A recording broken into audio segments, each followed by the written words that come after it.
자, 오늘 히브리서 강의 이제 9번째 시간입니다.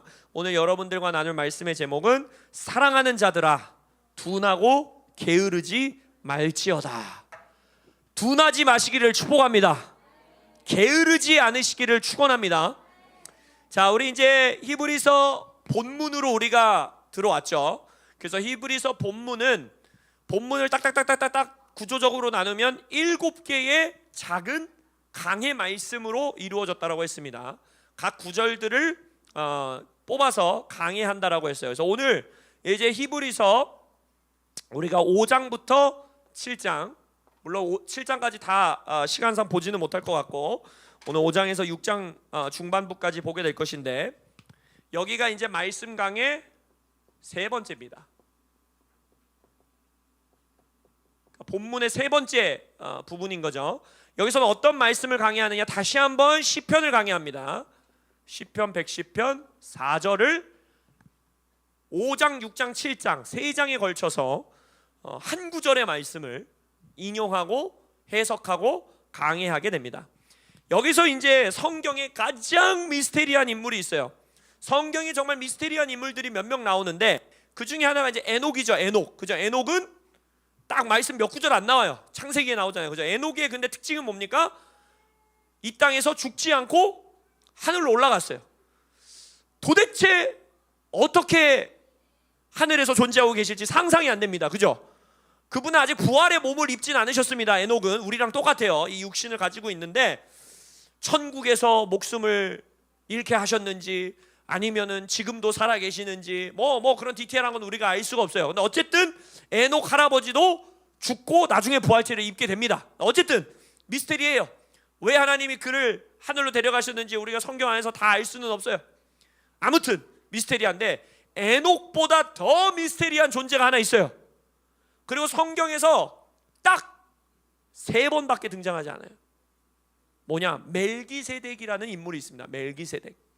창세기 14장에 나오고 시편 110편에 나오고 바로 이 히브리서 5장, 6장, 7장에 나오는 멜기세덱을 뭐라고 묘사하냐면 시작도 모르고 끝도 몰라요. 부모가 누군지도 모르고 언제 죽었는지도 모르고 언제 태어났는지도 모릅니다. 그리고 왕이었고 제사장이었어요. 그래서 이 멜기세덱이라는 인물이 성경에 아주 짧게 등장하는데 너무너무 중요한 인물이에요. 왜냐? 오늘 이제 히브리서 5장, 6장, 7장을 보면 알겠지만 예수 그리스도가 우리의 진정한 대제사장이신데 예수님은 아론의 대제사장, 그죠? 1대 대제사장이 누구예요? 아론이잖아요. 모세를 부르시고 율법을 주시고 제사법을 주시고 장막을 만들게 하신 다음에 첫 번째 초대 대제사장이 아론이었어요. 그리고 나서 레위 지파 아들들은 쭉 대제사장과 제사장의 직분을 섬기게 됩니다. 근데 성경에서 말해요. 예수님은 레위 지파의 반차를 따라 그 질서를 따라 제사장이 되신 것이 아니고 바로 멜기세덱의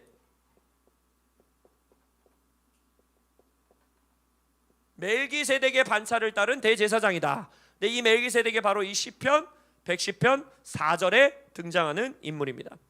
그래서 이 히브리서 5장, 6장, 7장은 멜기세덱의 반차를 따르는 대제사장 예수 그리스도에 대해서 나누고 있습니다. 그래서 이 히브리서 5장, 6장, 7장의 말씀 강의 세 번째는요, 서론과 본론과 결론으로 나누어집니다. 결론이라기보다는 더 정확하게 따지면 말씀 강해로 나누어지는데, 이 서론 부분은 히브리서 5장 1절에서 10절 19절의 말씀으로 이 말씀 강의 세 번째에 서론을 합니다. 그리고 나서 여기서 이제 멜기세덱에 보면 이제 나중에 보겠지만 멜기세덱의 이야기를 꺼내요. 그리고 히브리서 기자가 나는 정말 너희들이 멜기세덱에 대해서 너무 알았으면 좋겠다. 이 멜기세덱에 대해서 내가 전하고 싶다라고 말해요. 그런데 이 5장에서 그래놓고서는 강해는 여기서 시작됩니다. 7장 전체가 멜기세덱의 말씀을 강해해요. 시편 110편 4절을. 그러면 이 히브리서 5장 10절부터 6장 끝절 20절까지 이 긴 거의 2장을 할애해서 뭘 하느냐? 너네에게 왜 멜기세덱에 대한 말씀을 내가 가르칠 수 없는지 꾸짖는 경고의 말씀이 나옵니다. 경고와 권면. 히브리서 전체에서 경고의 말씀이 몇 번 나온다 그랬죠? 5번 나온다 그랬어요. 5번. 이게 이제 세 번째입니다. 히브리서 첫 번째 경고는 뭐였어요? 천사들을 통하여 전해준 구원의 말씀을 너희들이 거절했을 때도 보응이 있었는데, 예수 그리스도를 통하여 전해준 큰 구원의 말씀을 너희들이 거역하면 얼마나 큰 보응이 있겠냐. 그러니까 경고한다 라고 첫 번째 경고를 하고요. 두 번째 경고는 무엇입니까? 이스라엘 백성들이 약속의 땅으로 들어가지 못한 불신앙, 그죠? 그러니까 너희들도 그 불신앙에 빠지지 않도록, 너희들이 영원한 안식 가운데로 들어가지 못할 수 있으니, 우리에게 남아있는 안식이 있으니 들어가지 못할 수 있으니 불신앙을 갖지 말아라, 끝까지 믿어라 라고 경고하죠. 그리고 이 세 번째 경고, 모든 히브리서의 5가지의 경고 중에서 가장 날카롭고 가장 두렵고 가장 강력한 경고를 던집니다. 이 경고가 너무나 중요한 경고이기 때문에 히브리서 5장과 6장 전체를 할애해서 지금 히브리서 청중들에게 경고하는 말씀을 주고 있습니다. 제가 신학교 시절 MD부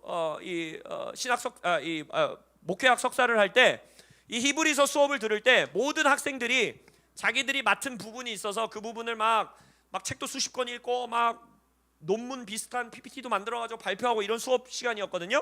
그때 제가 맡았던 부분이 이 경고 메시지들이었어요. 히브리서에 나오는 5가지의 경고 메시지들을 제가 파악해서 신학적으로 논쟁하고 이것이 말씀 안에서 어떤 그런 것들을 했는데, 이 세 번째 경고문이 개혁파 신학자들, 또 자유주의 신학자들, 문자주의 해석주의 신학자들, 자기들이 가지고 있는 교리와 자기들이 가지고 있는 어떤 신앙 체계 안에서 가장 많이 싸우고 가장 많이 동의하지 않고 가장 많이 논쟁을 벌이는 경고 구절이 바로 여기입니다. 바로 왜 그러냐? 여기서 경고하고 있는 것은 무엇이냐? 믿고 있는, 지금 예수 그리스도를 믿고 있는 자들이 믿음을 잃어버린 후 회개할 수 없는 배도의 경고, 이것은 회개하여 돌이킬 수 없는 배도에 관한 경고를 이 세 번째에 주고 있기 때문입니다. 그래서 오늘 그 말씀들을 보게 될 것인데, 그래서 오늘은 우리가 히브리서 5장 1절부터 6장 12절까지의 말씀을 우리가 한번 보도록 하겠습니다. 말씀을 한 구절 한 구절 좀 읽으면서 빠르게 읽으면서 제가 좀 여러분들에게 말씀을 전하고 싶어요. 이제 서론, 히브리서 5장 1절부터 10절에서는 대제사장의 자격에 대해서 말합니다.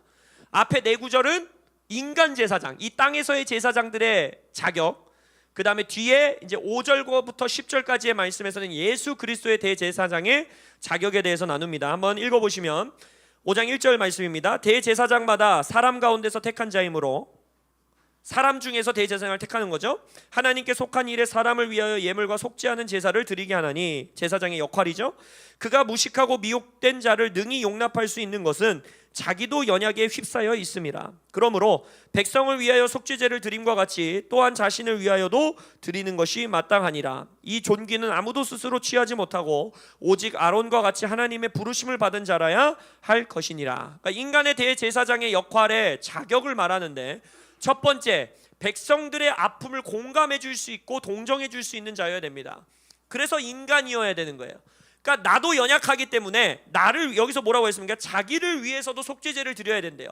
그러니까 나도 죄인이고 나도 죄짓고 나도 시험에 빠지고 나도 무너지니까 모든 백성들도 그런 죄악 가운데 있는 것을 정죄하지 않고, 그래 나도 너희들과 똑같은 죄인이야, 그러니까 우리 정말 하나님 앞에 용서를 구하는 마음으로, 회개하는 마음으로 제사 드리며 앞으로 나아가자 하기 위한 제사장이어야 된다는 거예요. 근데 그 제사장은 또 아무리 동정함을 품고 있고 백성들을 사랑하는 마음을 가지고 있어도 아무나 할 수는 없죠. 4절에서 뭐라고 합니까? 하나님의 부르심을 받은 자여야 된다는 거예요. 하나님께서 택하신 자여야 된다는 거예요. 그래서 아론을 하나님이 택하셨고, 하나님의 섭리 가운데에 아론의 반차, 아론의 가문, 바로 레위 가문들을 하나님께서 택하고 부르사 그들에게 콜링을 주사 chosen, 그들을 선택하자 그들이 이 제사장의 역할을 감당해 내려갑니다. 그리고 나서 이제 예수님에 대해서 나눕니다. 5절을 보면 또한 이와 같이 그리스도께서 대제사장 되심도 스스로 영광을 취하심이 아니요 오직 말씀하신 이가 그에게 이르되 너는 내 아들이니 내가 오늘 너를 낳았다 하셨고, 또한 이와 같이 다른 데서 말씀하시되 내가 영원히 멜기세덱의 반차를 따르는 대제사장이라 하였으니, 이제 여기서 시편 110편 4절이 인용된 겁니다. 그는 육체에 계실 때에 자기를 죽음에서 능히 구원하실 이에게 심한 통곡과 눈물로 간구와 소원을 올렸고 그의 경건하심으로 말미암아 들으심을 얻었느니라. 그가 아들이면서도 받으신 고난으로 순종함을 배워서 온전하게 되셨은즉 자기에게 순종하는 모든 자에게 영원한 구원의 근원이 되시고 하나님께 멜기세덱의 반차를 따른 대제사장이라 칭하심을 받으셨느니라. 자, 앞에 인간 제사장을 말할 땐 백성들을 동정할 수 있어야 되고 백성들과 동일한 마음을 품어야 되고, 두 번째 하나님께 택하심 받아야 된다라고 말했는데, 예수님은 역순으로 말합니다. 예수님은 택하심 받은 자다를 먼저 말해요. 뭐라고 합니까? 하나님의 부르심을 받으셨기 때문에 스스로 영광을 취한 것이 아니라 하나님이 그를 선택하셨다, 대제사장이 되도록 라고 말하고 있고, 두 번째는 예수님께서도 그의 백성을 동정할 수 있는 능력을 가지고 계시다라는 거예요. 육체에 계실 때에 심한 통곡과 눈물과 간구와 소원을 올렸고 들으심을 얻었고, 그렇기 때문에 자기에게 순종하는 모든 자를 구원하실 수 있다. 그래서 아까 우리가 지난주에 배웠던 히브리서 4장 말미에서도 예수님께서는 우리를 동정하실 수 있는 분이시기에 우리를 하나님의 보좌 앞으로 나아갈 수 있도록 도우신다라고 말했죠. 그러니까 예수님께서는 우리의 아픔을 동정하시고 우리의 아픔을 알고 계시고 하나님께 선택받은 대제사장으로서 그 역할을 감당하신다라는 거예요. 그런데 이 예수님에 대해서 앞에 2장에서도 말했지만 또 한 번 말합니다. 이 아들은 고난을 받음으로 인하여 순종함을 배우고 온전하게 되셨다는 거예요. 예수님이 완벽한 자가 아니어서 완벽하게 되신 것이 아니라 고난을 통해서 반드시 이루셔야 되는 일들이 있으셨다는 거예요, 대제사장으로서. 그러면서 그 온전하게 되신 본질을 말합니다. 첫 번째, 고난으로 순종함을 배워서 온전하게 되셨기 때문에 첫 번째, 자기에게 순종하는 모든 자에게 영원한 구원의 근원이 될 수 있습니다. 예수님이 천사보다 낮은 위치로 잠시 낮아져서 십자가의 고난을 통해 온전하게 되셨기 때문에, 하나님의 보좌 우편에 오르사 영광과 존귀하심을 받으셨기 때문에 우리를 구원하실 수 있다는 거예요. 우리가 예수님의 고난 받으심을 바라보며 그에게 순종할 때 우리를 구원하실 수 있는 대제사장이 되셨다는 것입니다. 또한 두 번째 온전하게 되신 것에 대한 본질은 무엇이냐면 마지막 10절 서론의 마지막 구절에 하나님께서 멜기세덱의 반차를 따른 대제사장이라고 예수를 칭하셨다는 거예요. 그러니까 궁극적인 대제사장이 되실 수 있기 위해서 십자가의 고난을 통해 순종함을 배우고 온전함에 이르게 되셨다라는 것입니다. 그리고 나서 이제 11절, 바로 이제 본문, 바로 이 경고 구절로 들어가죠. 뭐라고 하는지 보십시오. 잘못 썼네요. 10절이 아니고 10절까지 갔고 여기서부터 11절이죠. 11절에 뭐라고 하느냐, 멜기세덱에 관하여는 우리가 할 말이 많으나, 할 말이 많다는 거예요. 설교자가, 교사가 와 이거는 너희들에게 내가 진짜 해줄 말이야, 너무너무 할 말이 많어 라는 거는 무슨 뜻입니까? 아주 중요한 주제라는 거죠. 반드시 청중들에게 전달해야 되는 핵심 주제라는 거예요. 그리고 이제 하려고 하는 것 같이 폼을 딱 잡아요. 내가 이제 멜기세덱에 대해서 할 말이 많거든, 설교 너무 길어지면 안 되니까 빨리 시작할게 라고 해놓고선 뭐라고 합니까? 할 말이 많으나, 그런데 너무 중요한데 너희가 듣는 것이 둔함으로 설명하기가 어렵다. 수준 있는 말씀이라는 거예요. 너무 중요한 말씀이라는 거예요. 예수님을 알기 위해서는 반드시 이해해야 되는 말씀이라는 거예요. 근데 바로 5장 서론 끝나고 11절부터 시작하고 싶은데 너희들이 말씀 듣는 것에 너무 둔하기 때문에 내가 전할 수가 없다. 그리고 7장까지 미룹니다. 7장에 이제 멜기세덱에 대한 해석이 나와요. 근데 5장, 6장 두 장의 말씀 동안에 이것을 꾸짖는 경고의 말씀, 청중들의 영적 상태에 대한 경고의 말씀을 던집니다. 영적 유아기의 상태에 있는 사람들, 이것은 단순히 너희들이 말씀 듣는 것에 둔하다라는 것은 성경 지식이 부족한 정도를 말하는 것이 아니라 6장 13절에 이제 나중에 가서 보면 3절에 보면 경험하지 못한다는 거야. 말씀을 경험하지 못하고 삶에서 영적인 5장 14절에 보면 삶에서 영적 지각력, 분별력이 없어서 말씀을 살아내지 못한다는 거예요. 말씀 한번 보십시오. 멜기세덱에 관하여는 우리가 할 말이 많으나 너희가 듣는 것이 둔함으로 설명하기 어려우니라. 내가 설명할 수가 없다는 거예요. 때가 오래되었으므로, 너희들은 지금 신앙의 연차가 오래되었는데 너희가 마땅히 선생이 되었을 때인데, 이 말씀을 가르치는 자가 되었어야 되는데, 너희가 다시 하나님의 말씀의 초보에 대하여 누구에게서 가르침을 받아야 할 처지이니 단단한 음식은 못 먹고 젖이나 먹어야 할 자가 되었도다.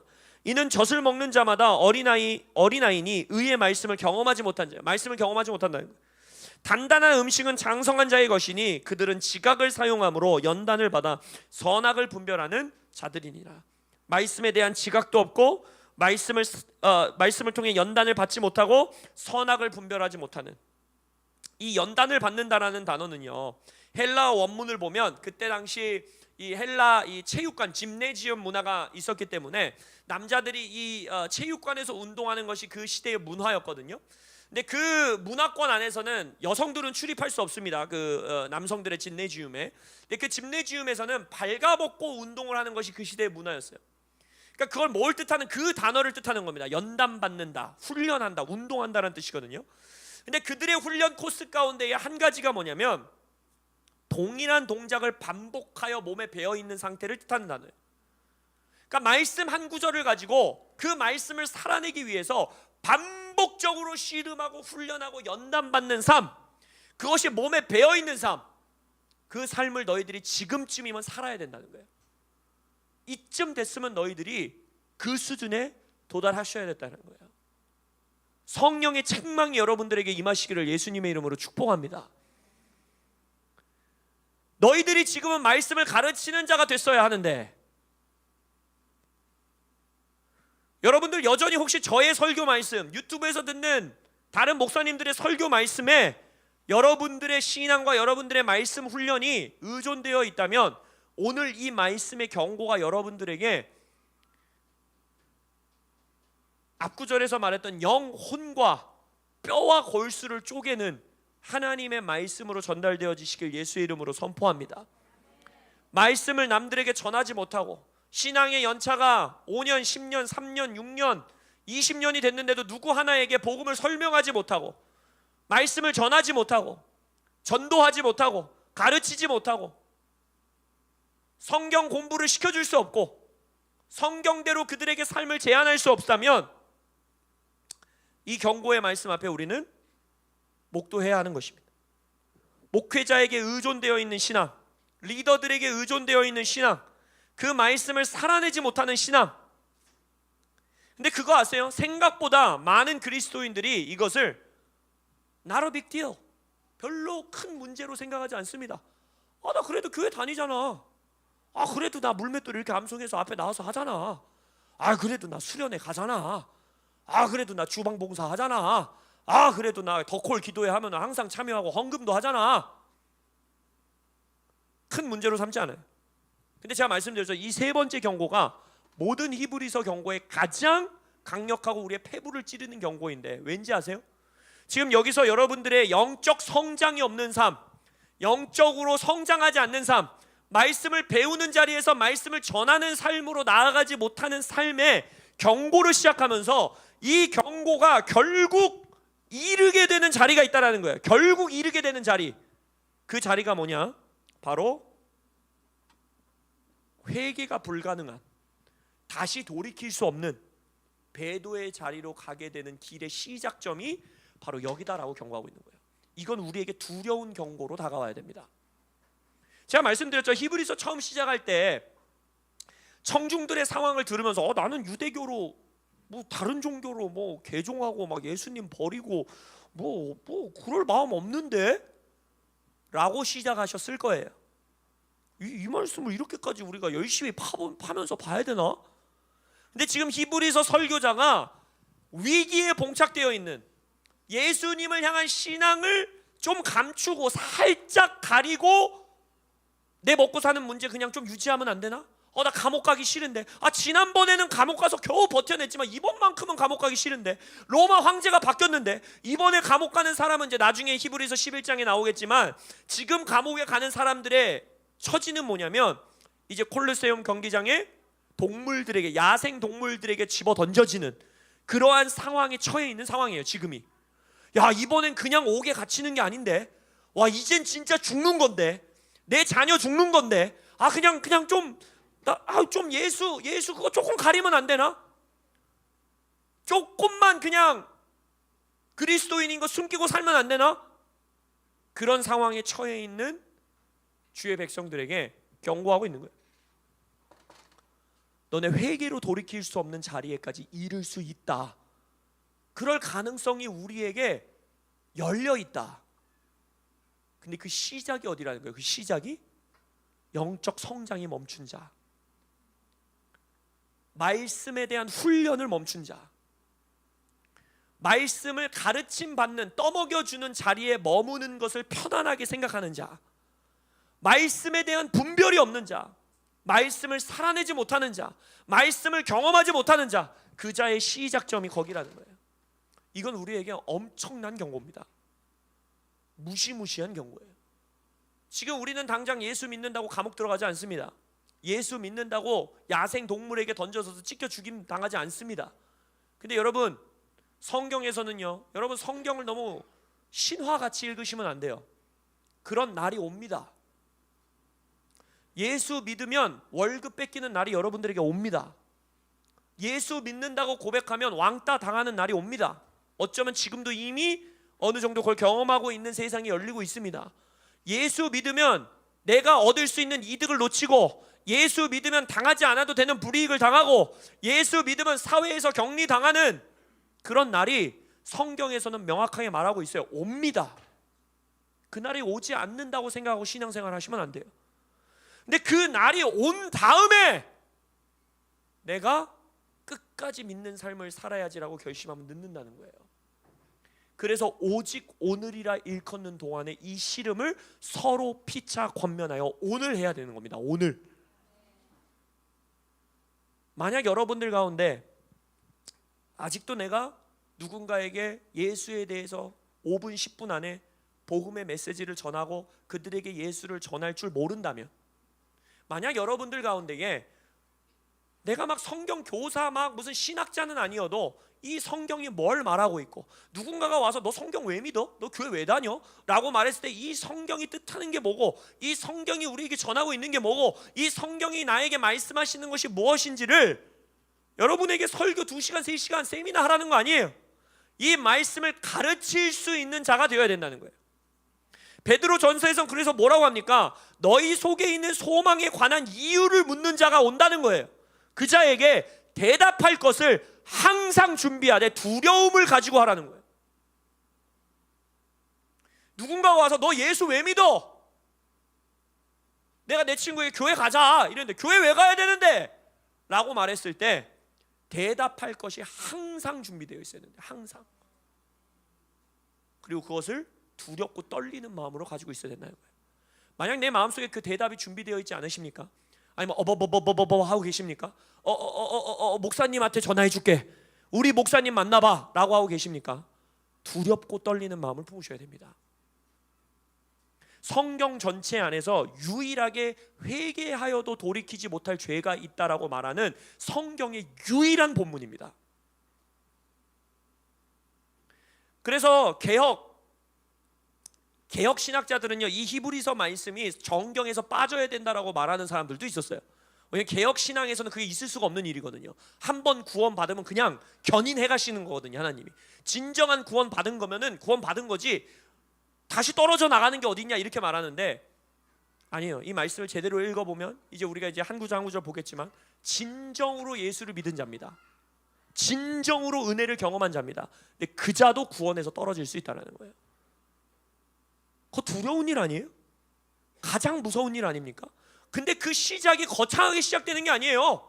예수 이름에 막 쌍욕 던지고 막 교회 다니는 사람 핍박하고 막 교회 다니는 사람한테 내가 막 욕을 하고 막 그들을 막 고난 가운데 넣고 이런 걸로 시작되는 게 아니에요. 교회 다니고 있는데, 은혜 누리고 있는데 성장하지 않는 자들, 그게 그 시작입니다. 이 히브리서를 소리내서 읽으실 때마다 두려운 마음으로 나아가시기를 축복합니다.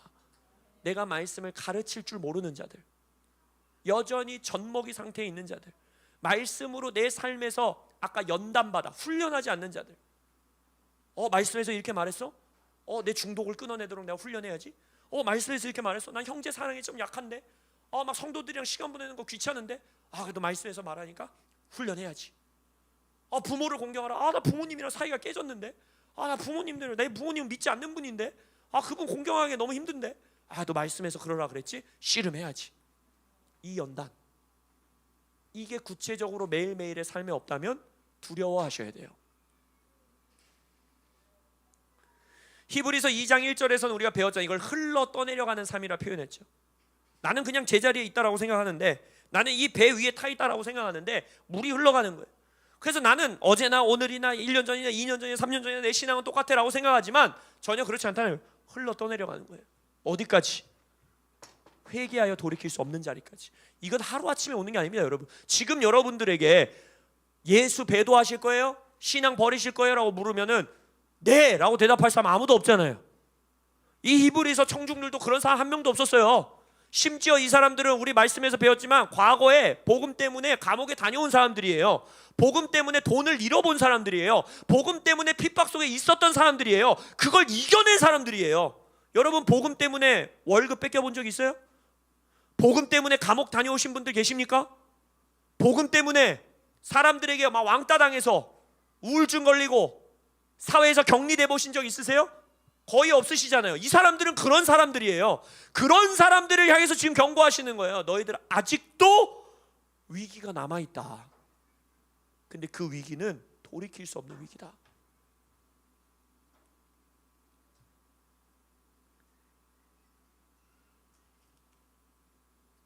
그리고 나서 6장으로 넘어가죠. 그러므로, 여기서부터 이제 소망의 메시지를 줍니다. 그러므로 젖먹이로 남아있지 말라는 거예요. 흘러 떠내려가는 자리에서 벗어나라는 거예요. 성장하라는 거예요. 그러므로 우리가 그리스도의 도의 초보를 버리고 죽은 행실을 회개함과 하나님께 대한 신앙과 세례들과 안수와 죽은 자의 부활과 영원한 심판에 관한 교훈의 털을 다시 닦지 말고 완전한 대로 나아가자. 하나님께서 허락하시면 우리가 이것을 하리라. 뭐라고 말합니까? 그리스도의 도의 초보를 버리라. 여기서 버리라는 것은 그리스도의 도의 초보를 냅다 갖다 버려라 이 뜻이 아니에요. 이 버리다라는 단어가 좀 해석이 좀 아쉬워요. 이 원어의 뜻을 보면 떠나고입니다. 떠나고. 근데 그 떠난다라는 의미가 뭐냐면 Let's move on. 우리 이제 성장해서 다음 단계로 나아가자 이런 뜻이에요. 그러니까 예수 그리스도의 도의 초보에서 이제 중급으로, 고급으로, 젖먹이에서 이유식 먹는 수준으로, 고기 뜯어 먹는 수준으로 나아가자는 거예요. 성장하자는 거예요. 그래서 결국에 우리가 어디까지 나아가는데요? 완전한 대로 나아가자는 거예요. 완전한 대로. 완전한 것이 무엇입니까? 지금 이 히브리서 전체에 계속해서 말하는 게 뭐예요? 완전한 것은 너네 지금 고난의 자리에 있어? 핍박의 자리에 있어? 어둠의 자리에 있어? 힘든 자리에 있어? 복음을 지키는 게 너희들에게 씨름이 되고 있어? 교회 신앙생활하고 성장하는 것에 대한 어려움이 있어? 결국 도달해야 되는 걸 계속해서 뭐라고 말해요? 예수를 바라보라는 거잖아요. 하나님 보좌 우편의 영광과 존귀의 그 통치와 다스림의 자리, 그 자리가 우리의 자리라는 거잖아요. 할렐루야. 거기까지 이르러야 된다는 거예요. 거기까지. 예수께서 죽음과 묻히심과 부활하심과 승천하심으로 우리를 위해 예비해 놓으신, 예수님이 말하셨잖아요. 내가 아버지의 집으로 돌아가서 너희들이 거할 처소를 마련해 놓겠다. 그 자리에 이를 때까지 성장해야 된다는 거예요. 말씀을 가르치는 자가 돼야 된다는 거예요. 말씀을 살아내는 자가 돼야 된다는 거예요. 도의 초보에서 이제 넘어가야 된다는 거예요. 젖먹이에서 떠나가야 된다는 거예요. 우리 애기들, 젖먹이 애기들 너무 귀엽죠? 부모들은 다 알잖아요. 노아가 하루하루 커가는 게 아쉬울 정도로 예뻐요. 젖먹고 있는 그 모습은 뭘로 표현할 수 없어요. 근데 상상해 보세요. 60평생을 젖먹이로 있다라고 생각해 보세요. 80평생을 젖먹이 아이에서 안 자란다고 생각해 보세요. 맨날 울어, 맨날 기저귀 갈아줘야 돼, 맨날 찡찡대고 말을 못해. 얘 마음속으로 알 수가 없어. 얼마나 끔찍한 일입니까? 근데 우리는 영적으로 그걸 대수롭지 않게 여긴다는 거예요. 대수롭지 않게. 제가 선교적 사도적 삶을 외치면서 우리 교회에서 여러 번 말했어요. 저에게 뭐 해달라 하지 마시고 자발적으로 여러분들이 하나님의 부르심에 따라 모임도 만드시고 교회 개척하시고 전도하시고 직장을 교회로 만드시고 하나님의 나라를 세우십시오. 그게 사도적 교회입니다 라고 전하면 누군지는 제가 공개하지 않을게요. 10명 중에 8분이 저에게 와서 아우 제가 그걸 어떻게 해요? 이렇게 말해요. 그냥 홈커밍 때 데리고 올게요. 목사님이 설교해 주세요. 여러분, 우리가 이걸 웃어 넘기면 안 돼요. 이건 정말 두려운 경고입니다. 성경 전체 통틀어 가장 무서운 경고예요. 이제 우리가 그 부분을 읽을 거거든요. 성경 어디에 여러분 회개하는데 하나님이 안 받아준다라는 구절 찾아보신 적 있으세요? 하나님 앞에 용서해 주세요 갔는데 하나님이 니네 안 받아준다 이런 구절이 있은 적 한 번도 없죠. 여기만 있어요. 여기만. 유일해요. 성경 전체에. 그만큼 지금 히브리서 청중들이 처해 있는 상황이 급박한 상황인 거예요. 마지막 때의 종말론적인 책인 거예요, 이 책은. 근데 그 모든 시작이 성장하지 않는 것을 두려워하지 않는 것에서 시작하는 거예요. 복음 전하셔야 됩니다. 여러분이 보내심 받으셔야 됩니다. 여러분들이 파송받아 나아가셔야 됩니다. 요즘 너무 감사한 게 우리 교회 안에서 제가 시키지 않았는데 모임들이 만들어지고 있어요. 너무 기뻐요. 우리 막 남자 청년들이 우리 코 집사님, 문성원 집사님이랑 모여가지고 막 기도를 한대요. 저 없이. 얼마나 감사한지 몰라요. 그래서 제가 기도 어떻게 하고 있는가 막 CCTV 크내갖고 막 보고 있어요. 제가 얼마나 마음이 좋은지 몰라요. 옛날에 제가 부사역자 때 담임 목사님이 교회 CCTV를 왜 이렇게 들여다보고 있나 항상 이해가 안 되는데 제가 똑같이 그 짓을 하고 있더라고요. 야, 성훈이 와서 기도하고 있네. 와, 윤모 기도하고 있네. 얼마나 마음이 좋은지 몰라요. 한 CCTV 한 3개 더 달까 봐요. 지금 돈 더 내고. 지금 사각지대가 너무 많아요. 얼마나 마음이 막 뜨거운지. 본인들이 시작하는 모임, 막 PT, 막 예언 모임들이 제가 시키지 않았는데 저 없이 막 시작돼. 여러분, 교회 안에서 그런 모임들이 생기는 것도 너무 감사한데 이제 교회 바깥에서 하셔야 돼요. 할렐루야. 믿지 않는 청년들 껴서 같이 운동 가세요. 믿지 않는 청년들 껴서 같이 밥 먹으러 가세요. 저는 소망합니다. 우리 애하 카페가 롤로랄라 이제 이 손님들을 받는 이제 홀이 생길 것인데 그 자리가 정말 하나님의 나라의 복음이 전해지고 거기서 손님들과 관계가 쌓이고 그들에게 예수를 전하고 삶의 간증을 나누고 거기서 그럼 교회 한번 와봐가 아니라 그래? 그럼 손님 우리 저 문 닫고 일주일에 한 번씩 저랑 성경 읽어보실래요? 저랑 같이 한번 성경 공부해 보실래요? 그러한 사장님들이 되시기를 박지영 사장님, 이정은 사장님 축복합니다. 할렐루야. 직장 동료들에게 그렇게 살고. 여러분 저에게 데리고 오지 마세요. 저 바빠요. 저도 보내심 받아 해야 되는 일이 많아요. 파송받아 해야 되는 일이 저도 많습니다. 여러분이 파송받은 자리에선 여러분들이 감당하시는 거예요. 저의 역할은 여러분들을 무장시켜 여러분들을 온전하게 하여 여러분들이 하나님 나라의 일을 감당하게 하는 겁니다. 할렐루야. 내가 만약 이런 말을 들으면서 내가 어떻게 해요? 무서워. 어떻게 가서 두려워하셔야 돼요. 지금 그 경고예요. 이제 이 경고 중에서 핵심이 6장 4절 이후에 나옵니다. 이게 가장 무서운 경고가 시작됩니다. 한글 성경에는 바로 한 번 빛을 받고라고 나오지만 원어를 보면 가르라는 말이 나와요. 가르. 이 가르가 성경에서 굉장히 많은 나오는 단어인데 헬라어로 그게 뭐냐면 왜냐하면 이란 뜻이에요. 그러므로 왜냐하면 그러니까 지금 뭘 말했어요? 니네 젖먹이 상태에 머물러 있다. 너네 이거 두려워해야 된다. 내가 너희들에게 멜기세덱도 못 가르치는 상황이라는 게 말이 되니? 너네 복음 때문에 감옥까지 다녀온 자들이잖아. 너네 복음 때문에 핍박받은 자들이잖아. 근데 내가 이 멜기세덱에 대해서도 가르칠 수 없는 상황에 머물러 있는 게 말이 되니? 그러니까 뭐라 그랬어요? 우리 이제 젖먹이 상태에 있지 말고 도의 초보에 있지 말고 완전한 대로 나아가자 까지 말한 거예요.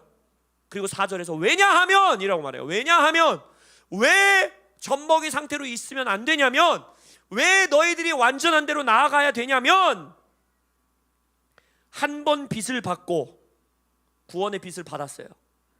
하늘의 은사를 맛보고 성령의 은사도 사용했어요. 성령에 참여한 바 되고 성령 침례도 받았어요. 성령을 경험한 자예요. 하나님의 선한 말씀과 내세의 능력을 맛보고도 하나님의 말씀의 맛을 본 자예요. 하나님의 말씀을 경험한 자예요. 타락한 자들은, 자, 그럼 여기서 앞에서 설명하고 있는 사람들은 구원받은 사람들입니까? 구원받지 않은 사람들입니까? 구원받은 사람이라고 밖에 말할 수 없어요. 우리 개혁주의 신학자들 중에 이거는 구원받은 것 같지만 진짜로 구원받지 않은 사람이라고 열심히 설명하는 신학 논문들이 얼마나 많은지 몰라요. 제가 굉장히 존경하는 개혁 신학자들도 거기에 포함되어 있어요. 근데 이거는 빼박입니다. 빼박. 이거를 구원받지 않은 사람들이라고 말할 수 없어요. 빚을 받았고 은사를 맛봤고 성령에 참여했고 하나님의 선한 말씀과 내세의 능력을 맛봤고, 이건 구원받은 자입니다. 지금 히브리서 청중들을 향해 말하고 있는, 너희들을 말하는 거예요. 근데 그들도, 그들 중에서 타락한 자들은 다시 새롭게 하여 회개하여 할 수 없나니, 이는 그들이 하나님의 아들을 다시 십자가에 못 박아 드러내 놓고 욕되게 함이라. 땅이 그 위에 자주 내리는 비를 흡수하여 받는 자들이 쓰기에 합당한 채소를 내면 하나님께 복을 받고, 만일 가시와 엉겅퀴를 내면 버림을 당하고 저주에 가까워 그 마지막은 불사름이 되리라. 자, 여기서 이제 예수를 완전히 회개할 수 없는 상태로 떠나 타락한 자들에 대해 묘사하고 있어요. 이게 배도에 관한 말씀입니다. 그것을 뒷구절에 두 구절은 묘사하고 있어요. 비가 내린다는 거예요. 하나님의 은혜, 물은 하나님의, 비는 하나님의 은혜를 상징하기도 하고 하나님의 말씀을 상징하기도 하는데, 하나님의 비와 은혜가 우리의 마음밭에 계속 내렸는데 끝에 가서 보니 합당한 채소와 열매를 내면 하나님께 복을 받는데, 하나님의 은혜가 임하고 하나님의 말씀이 임해서 성장하고 열매 맺고 젖먹이 상태가 아니라 열매 맺는 수준까지 가면 복을 받는데, 가시와 엉겅퀴가 자라는 자들이 있다라는 거예요. 지금 이 사람들 구원받은 사람들이란 걸 잊지 마셔야 돼요. 교회 다니는 사람들입니다. 하나님의 은혜가 임하고 하나님의 말씀이 임하는데도 열매 맺지 않고 성장하지 않고 가시와 엉겅퀴가 나온다는 거예요. 근데 그 사람들은 어떻게 한대요? 죽게 버림받는데요. 불사름에 처해진대요. 이거 얼마나 무서운 말씀입니까? 용서받을 수 없는 하나님을 떠나는 삶에 대해서 지금 경고하고 있는 거예요. 여기서 수많은 신학자들이 뭘 가지고 논쟁하고 논문이 나오고, 히브리서 논문 찾아보면 이게 제일 많거든요. 뭘 가지고 서로 이 토론을 하냐면, 여기서 말하고 있는 이 수준의 일은 배도가 그럼 어떤 수준이냐 가지고 싸워요. 제가 질문하겠습니다. 일제 심사참배 시대 때 신사참배했다가 회개해서 주님께 크게 쓰임 받은 여러 목사님들, 선교사님들 계시거든요. 자, 신사참배가 뭡니까? 예수님이 아닌 다른 신에게 절하는 거죠. 그거 끔찍한 죄입니까? 아닙니까? 끔찍한 죄죠. 그 사람들 돌이킬 수 있습니까? 없습니까? 확실히 돌이킬 수 있습니까? 진짜예요? 그러면 히브리서 청중들도 나 유대교야, 목숨 부지하려고 지금 유대교야 라고 하려는 거잖아요. 그럼 나 유대교야 했다가 돌이킬 수 있어요? 근데 이 경고는 지금 그러지 말라고 지금 설교하고 있는 거잖아요. 그죠? 어디까지가 돌이킬 수 있는 죄고 어디까지가 돌이킬 수 없는 죄지? 가 고민이 되겠죠, 이 말씀 읽으면. 근데 이 말씀을 너무 가볍게 여겨서도 안 되고, 이 말씀을 너무 확대 해석해서도 안 됩니다. 이 말씀에서는 정확하게 말하고 있습니다. 이건 단순히 죽어서 천국은 가는데 많은 상급을 받지 못하는 정도의 삶에 대한 경고 수준, 위험을 경고하는 수준은 아닙니다. 분명히 이 말씀에서는 구원을 잃어버릴 수 있는 삶을 경고하고 있는 겁니다. 근데 또한 여기서 우리가 깨달아야 되는 것은, 이 설교자는 지금 여기서의 포인트는 너희들이 이미 그 배도의 길로 들어서고 있다, 그러니까 조심해라가 아니에요. 이제 나중에 나와요. 오히려 어디가 배도야? 너 배도야? 너 구원받을 수 있어? 너 구원 못 받아? 이거를 가려내기 위해서 주는 말씀도 아니에요. 이 말씀의 목적은 뭐예요? 경고예요. 그야말로 그 자리로 들어서지 말라는 거예요. 이러한 삶이 존재하니까 발도 들이지 말라는 거예요. 발을 들이는 데가 어디예요? 성장이 없는 삶, 둔하고 게으른 삶, 말씀을 가르치는 삶까지 나아가려는 갈망이 없는 삶, 그 삶에 발도 들이지 말라는 거예요. 여기서 포인트는, 만약 히브리서 청중들이 이미 배도한 수준이라면 이 말씀을 전하는 의미가 있습니까? 없습니까? 없죠. 이미 돌이킬 수 없는데, 걔한테는 아무리 복음을 전해도 걔는 끝인데, 영원히 끝인데. 아니잖아요. 이 말은 뭐예요? 아직 배도의 자리로 들어서지 않았다라는 거예요.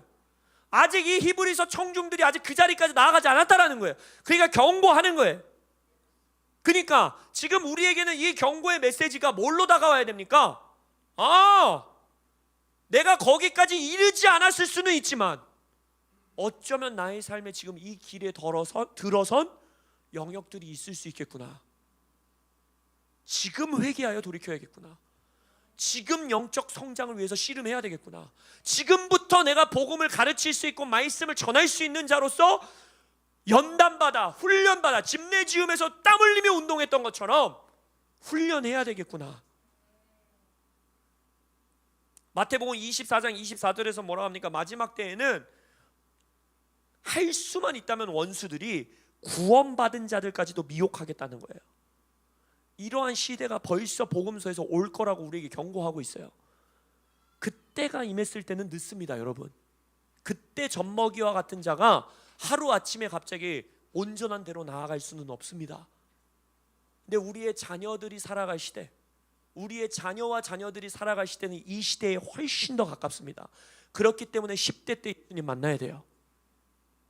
그렇기 때문에 청년 때 완전히 하나님 앞에 올인되어 있지 않다면 이 사람들은 복음 때문에 돈도 뺏겨받고 감옥에도 갇혀받고 핍박도 받아봤는데 여전히 이 경고를 받고 있다면 우리의 자녀들은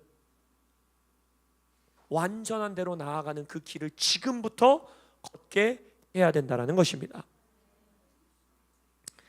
이 배도를 향한 경고의 메시지가 너 배도냐 아니냐 이거를 따지는 것이 아니라는 것이 그 다음 구절에 나와요. 물론 다시 한번 말씀드리지만 이거는 위험한 경고입니다. 게으른 삶에 대한 경고예요. 그리고 나서 9절의 말씀이 나옵니다. 사랑하는 자들아, 우리가 이같이 말하나 너희에게는 이보다 더 좋은 것 곧 구원에 속한 것이 있음을 뭐래요? 확신하노라 라고 되어 있어요. 히브리서에서 유일하게 청중들을 향해서 뭐 형제, 우리, 너희들 이렇게 부르는데 처음으로 그리고 유일하게 처음이자 마지막으로 사랑하는 자들아 애정을 담아 설교자가 말해요. 그러면서 뭐라 합니까? 나는 너희들이 이 배도의 자리로 가지 않을 것을 확신하노라 라고 말하죠. 너희들에게 구원이 있음을 나는 확신하노라, 격려 선포하는 겁니다. 왜 이들의 구원을 확신하느냐? 10절, 하나님은 불의하지 아니하사 너희 행위와 그의 이름을 위하여 나타낸 사랑으로 이미 성도를 섬긴 것과 이제도 섬기고 있는 것을 잊어버리지 아니하시느니라. 자, 첫 번째, 왜 이들의 구원을 확신하냐면 하나님은 불의하지 않으시기 때문에 너희들의 구원을 확신한대요. 근데 하나님이 불의하지 않으시기에 뭘 하신대요? 이들의 의의 열매를 잊지 않으신대요. 잊어버리지 아니하시겠대요. 너희들이 말씀을 살아내고 의의 열매를 맺은 것을 불의하지 않으신 하나님은 절대 안 까먹으신대요.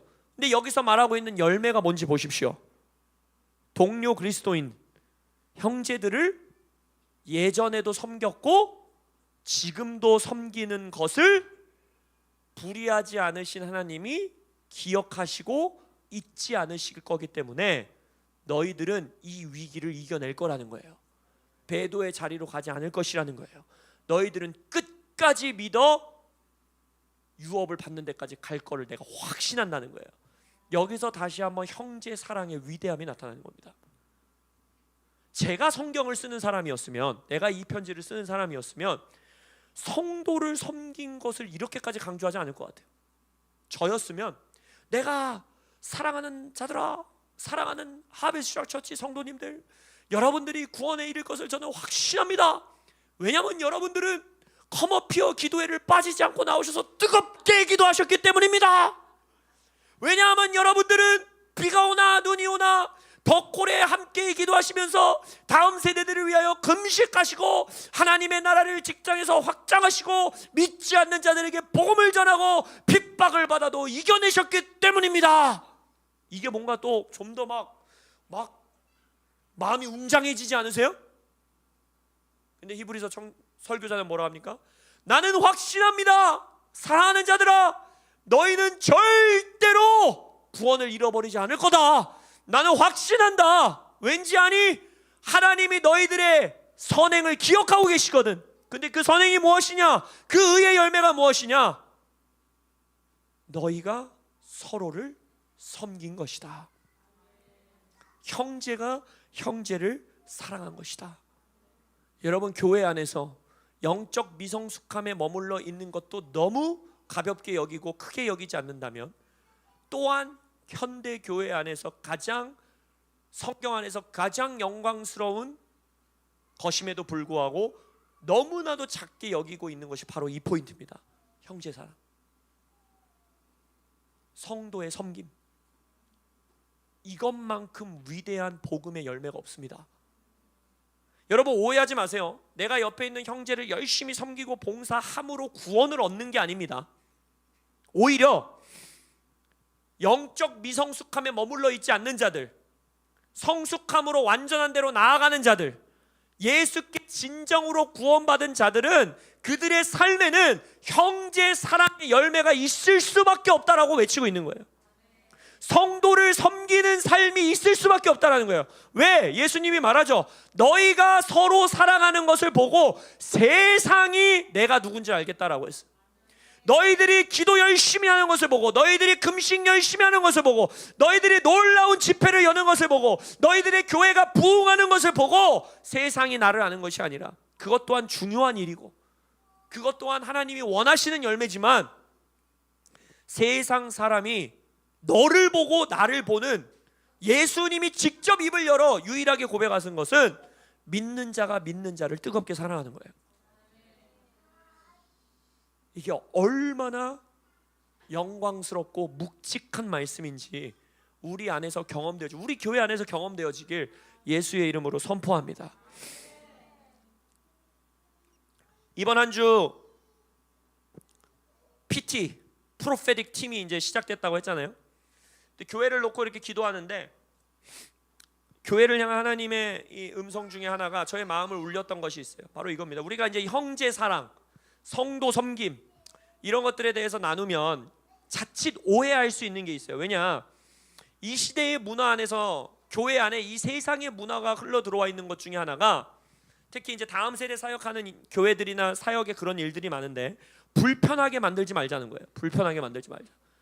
이들을 사랑해야 되니까 좀 불편할 수 있는 말들 하지 말고, 하나님은 은혜시니까 이렇게 복음 안에서 성장하다 보면 다 그게 돼. 그러니까 막 죄에 대해서, 막 지옥에 대해서, 심판에 대해서, 혹은 막 나라 얘기하면서 정치적인 거 이런 거 너무 얘기하지 말자. 너무 막 사람들 마음 어렵고 힘들게 돼. 그것이 마치 그들을 사랑하고 품고 용납하는 것으로 생각합니다. 근데 여러분, 성경적인 용납은, 성경적인 형제 사랑은 그게 아니에요. 너희들이 서로 뜨겁게 사랑하여 허다한 죄를 덮는다 했잖아요. 죄를 없이 한다 했잖아요. 그게 무슨 말입니까? 히브리서 3장 13절에서 오직 오늘이라 일컫는 동안에 서로 피차 권면하라 그랬죠. 서로 섬기라 그랬죠. 서로 사랑하라 그랬죠. 뭘 위해서 사랑하고 섬기래요?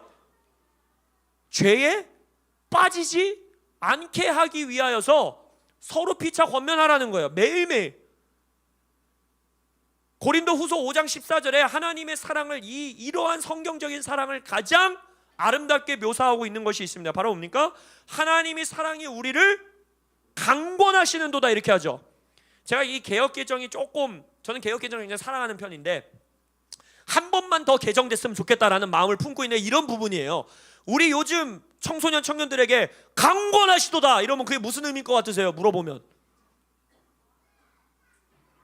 창피할 수 있으니까 물어보진 않을게요. 누구 딱 집에서 강권하시는도다, 뭔가 멋있는 말인 것 같긴 한데 강권하는 게 뭘까?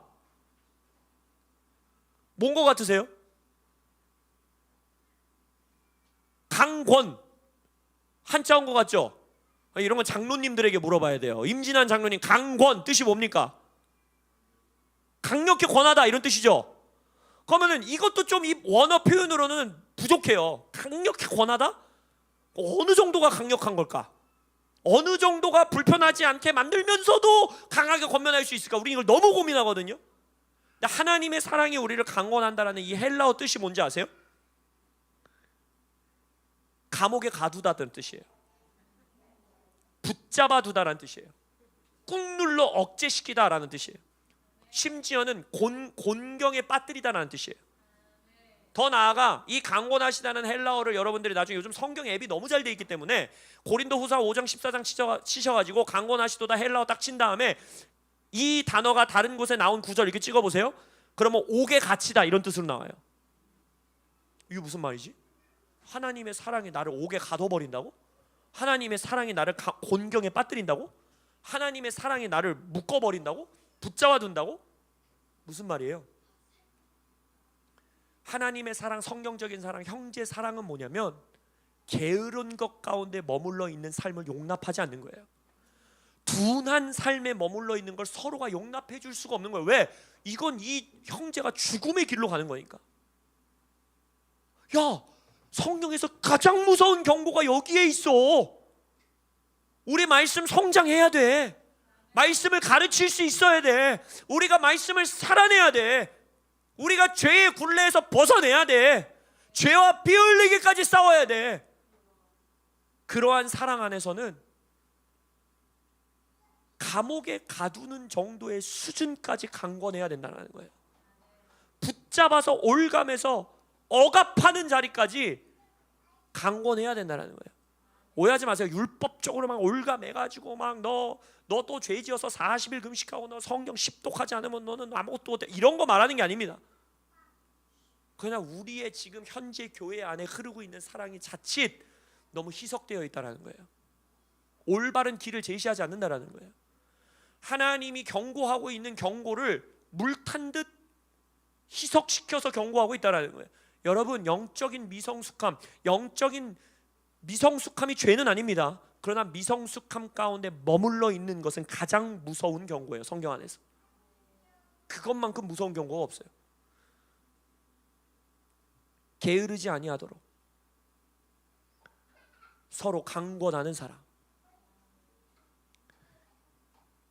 하나님이 너희들이 서로 사랑하고 섬긴 것을 잊지 않으시기 때문에 나는 너희들의 구원을 확신하노라 하고서 경고를 이제 마무리 짓습니다. 우리가 간절히 원하는 것은, 그러니까 성도인 우리가 원하는 것은, 그래서 너희 각 사람이 동일한 부지런함을 나타내어 끝까지 소망의 풍성함에 이르러 게으르지 아니하고 믿음과 오래 참음으로 말미암아 약속들을 기업으로 받는 자들을 본받게 하게 하려 함이라. 이것을 위해 서로를 사랑해야 돼요. 이것을 위해 서로 섬겨야 돼요. 할렐루야. 말씀에 둔한 자 있으면 깨우십시오. 말씀에 게으른 자가 있으면, 기도에 게으른 자가 있으면 우리 같이 가자. 우리 가서 기도하자. 우리 물맷돌 우리 웃으면서 잘하고 있는데 우리 다음 주는 같이 암송할 수 있게 하자. 우리 특훈하자. 우리 청년 청소년 어린 아이들 데리고 같이 예배의 자리 가자. 자이언트 킬러 같이 가자. 기도하러 같이 가자. 리빌더스 가자. 왜 나는 스텝이면서 돈 내면서 가야 되냐? 그래도 가자. 할렐루야.